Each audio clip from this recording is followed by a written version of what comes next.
In the mid-70s, the oil-producing countries enjoyed a tremendous boom because of the steep rise in the price for this precious commodity, which was indispensable for the world's economies.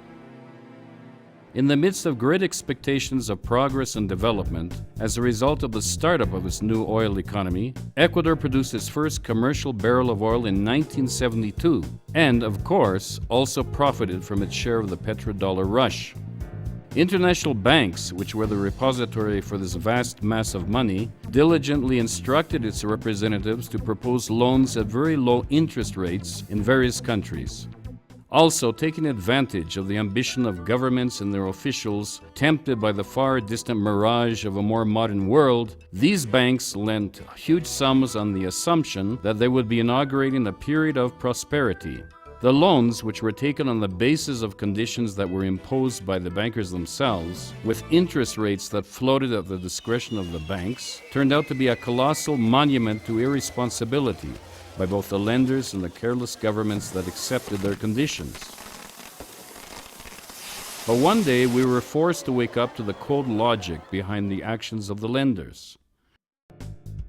At the end of 1979, the U.S. Federal Reserve, a government agency that sets interest rates, but whose board of directors is controlled by the very same banks that made these loans, started increasing interest rates from 6% up to 21% by 1981.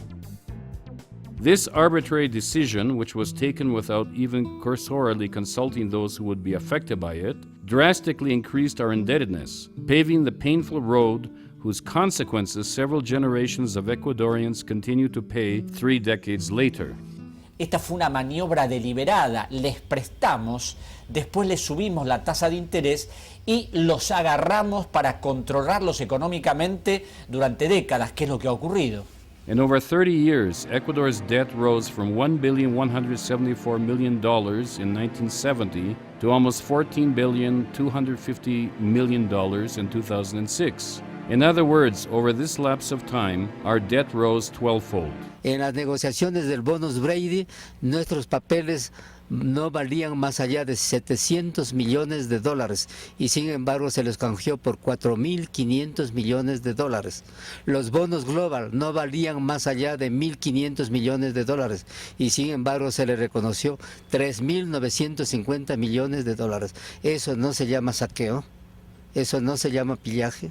Yo me pregunto, ¿por qué tanto dinero para pagar la deuda y por qué desde el 80 se dejó de construir refinerías, se dejó de construir carreteras, se dejó de invertir en salud, se dejó de invertir en educación? Debt is not merely a piece of information on the economy. Its very existence constitutes the blood, sweat, and tears of the lives of millions of men and women. Over the past 30 years, changes imposed as a result of successive letters of intent, obediently signed by all administrations with the World Bank and the International Monetary Fund, sought to ensure payment of the loans in the usurious interests and open up our market to transnational companies.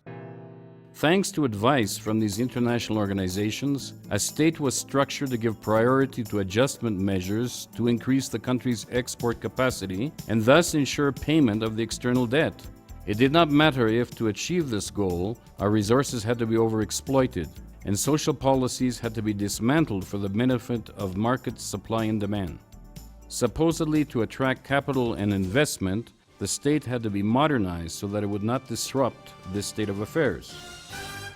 Hemos encontrado que efectivamente hay una serie de créditos que se han dado para supuestamente el desarrollo del país y la modernización del Estado, pero que inspirados en esta mentalidad neoliberal apuntaban prácticamente a la facilitación de parte del Estado de una serie de transferencias de bienes del Estado, de propiedad del pueblo ecuatoriano, a empresas privadas nacionales e internacionales. Entonces, por ejemplo, condicionalidades de créditos donde dicen no se va a desembolsar a menos que se cambie la ley tal, a menos que se elimine tal y tal sector dentro del espacio de lo que significa la acción del Estado, a menos que se reduzca los empleados públicos en tal sector.